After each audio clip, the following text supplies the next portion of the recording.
Sound গ্রেনেডের শব্দে কাঁপছে লাতিন আমেরিকার দেশ বলিভিয়ার রাজধানী লা পাজ।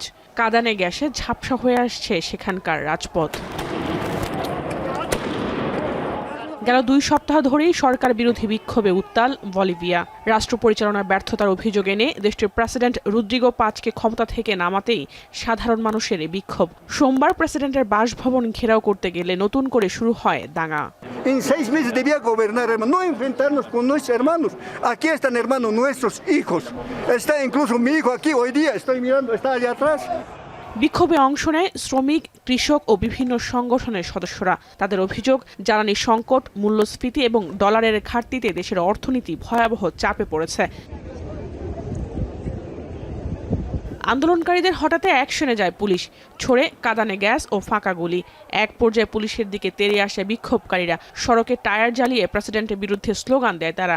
তৈরি হয় রণক্ষেত্র।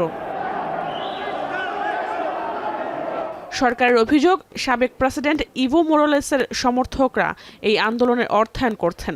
দেশটির চলমান এই অস্থিরতার জেরে দেখা দিয়েছে অর্থনৈতিক সংকট। জ্বালানি, খাদ্য ও জরুরি চিকিৎসা সরঞ্জাম পরিবহন ব্যাহত হওয়ায় ভোগান্তিতে সাধারণ মানুষ। জাহানারা ভুঁইয়া, এখন বিশ্ব।